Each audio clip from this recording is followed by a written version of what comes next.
सभी दोस्तों को मैं अपने चैनल के माध्यम से सबसे पहले नमस्कार करना चाहूँगा। आज मैं आप सभी लोगों को बताना चाहूँगा जो वर्तमान समय में रामायण के चौपाई के ऊपर स्वामी प्रसाद मौर्य जो सवाल उठा रहे हैं और कह रहे हैं जो रामायण में यह चौपाई है यह गलत है, इसमें शूद्रों का अपमान हो रहा है और इस चौपाई को रामायण से हटाना चाहिए। तो उस विषय पर मैं चर्चा करना चाहूँगा और चर्चा करने से पहले मैं सभी दोस्तों को बताना चाहूँगा वर्तमान समय में जो शूद्र हैं शिक्षित तो हो चुके हैं लेकिन बुद्धिमान नहीं हैं और मैं इस पर आप सभी लोगों को विस्तार से बताना चाहूँगा और आप सभी लोग ध्यान से मेरी बात को पूरी सुनेंगे और समझेंगे कैसे हमारे जो शूद्र समुदाय के लोग हैं शिक्षित तो हो चुके हैं लेकिन बुद्धिमान नहीं है। जब आप गहराई से समझेंगे तो आपको निश्चित तौर पर समझ में आएगा। इस विषय को आप सभी लोग गहराई से समझें कि जो रामायण की जो रचना है तुलसीदास कब किया है और कितने वर्ष लगे हैं शूद्रों को शिक्षित होने में। यदि हम रामायण काल की जब से रचना हुई है और शूद्र को शिक्षित होने में कितना समय लगा है इसका पहले आकलन आप सभी लोग करेंगे तो आप सभी लोग एक लंबा अंतराल पाएंगे कि शूद्र अब जाकर के शिक्षित हो पाए हैं। लेकिन जहाँ तक बात यह है कि शूद्र तो शिक्षित वर्तमान समय में हो चुका है और जब शिक्षित हो चुका है, जब रामायण को पढ़ा है और रामायण में जो शब्द चौपाई में प्रयोग किया गया है उसका अर्थ जब हमारे शूद्र समझे हैं तो उस पर सवाल उठाना शुरू किए हैं। बात यह है कि हमारे शूद्र शिक्षित तो हो चुके हैं लेकिन बुद्धिमान नहीं हो पाए हैं। यदि बुद्धिमान होते तो मुझे लगता है कि 85% यदि हमारे शूद्रों की जनसंख्या है तो शूद्र स्वयं अपने समाज के लोगों को सत्ता में क्यों नहीं स्थापित कर पा रहा है। यदि शूद्र बुद्धिमान होते और शूद्रों में एकता होती तो मुझे लगता है शूद्र को सरकार के सामने गिड़गिड़ाने की कोई आवश्यकता ही नहीं थी।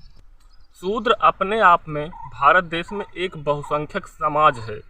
शूद्र यदि आपस में एकता बना ले तो भारत देश में राज कर सकता है और शूद्र को भारत देश में राज करने से कोई नहीं रोक सकता है। यदि शूद्र एकता बना लें तो निश्चित रूप से शूद्र जो है अपने हक और अधिकार को प्राप्त कर सकते हैं। लेकिन जब तक शूद्र बुद्धिमान नहीं होंगे तब तक यह काम शूद्र आसानी से नहीं कर पाएंगे। रही बात जो हमारे शूद्र समुदाय के लोग हैं, जो हमारे शूद्र समुदाय के नेता हैं, इन चौपाइयों पर सवाल खड़ा कर रहे हैं। मुझे लगता है यह एक राजनीतिक लाभ के लिए ही सवाल खड़ा कर रहे हैं।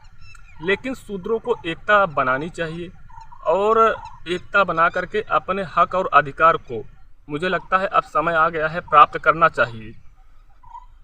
यदि हमारे शूद्र समाज के लोग वर्तमान समय में शिक्षित हो चुके हैं, यदि शिक्षा प्राप्त कर चुके हैं तो उन्हें अब वर्तमान समय में बुद्धिमान होना बेहद ज़रूरी है और समय का इंतज़ार करके समय पर वार करना चाहिए।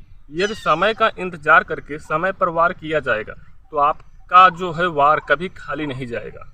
वर्तमान समय को देखते हुए मैं एक बिंदु को और जोड़ना चाहूँगा। जो हमारे शूद्र समुदाय के शिक्षित लोग हैं उन्हें बुद्धिमान होना चाहिए और बुद्धिमानी के साथ इन बिंदुओं पर भी चर्चा करना चाहिए और अपने समाज के लोगों को यह भी बताना चाहिए कि जो हमारे समाज के कुछ लोग हैं जो ऐसे पार्टियों का सपोर्ट करते हैं और अपने लाभ के लिए ऐसे पार्टियों का सपोर्ट करते हैं और विभिन्न प्रकार की बात जो है हमारे और आपके समाज के बीच में कहते हैं कि इस पार्टी को वोट देने पर यह फ़ायदा है, इस पार्टी को वोट देने पर यह फ़ायदा है और वह पार्टी कौन सी पार्टी है इसका अनुमान आप सभी लोग लगा सकते हैं। देश में उनकी संख्या लगभग 15% है। बिना हमारे और आपके सहयोग के बिना वे सभी लोग सत्ता में स्थापित भी नहीं हो सकते हैं। हमारे और आपके सहयोग को लेकर के सत्ता में स्थापित होते हैं और हमारे और आपके समाज के कुछ लोगों को नेता बना देते हैं, विधायक बना देते हैं, सांसद बना देते हैं और मुख्य जो संवैधानिक पद होता है उस पद पर स्वयं काबिज होते हैं और जितने भी आउटसोर्सिंग के माध्यम से भर्ती होती है उन सभी भर्तियों में एक ही वर्ग के लोगों को भर देते हैं। तो जो हमारे समाज के जो शिक्षित लोग हैं उनको इस बात पर भी गौर देना चाहिए कि हमारे और आपके समाज के बीच का कोई भी व्यक्ति नेता अगर बन जा रहा है तो बात दूसरी है, लेकिन हमारे और आपके समाज के जो लोग हैं, जो शिक्षित लोग हैं, उनको सरकारी भर्तियों में उनको भागीदारी मिलना चाहिए। जो आउटसोर्सिंग के माध्यम से जितनी भी भर्तियां हो रही हैं उनमें हमारे और आपके समाज का जो भी हिस्सेदारी बनता है उस हिसाब से हम सभी लोगों को मिलना चाहिए। इसलिए ऐसे समाज के लोगों का भी बहिष्कार करना चाहिए। और आप सभी लोगों को यदि हमारा वीडियो पसंद आए तो चैनल को ज़रूर सब्सक्राइब करें और वीडियो को लाइक और शेयर भी करें। धन्यवाद।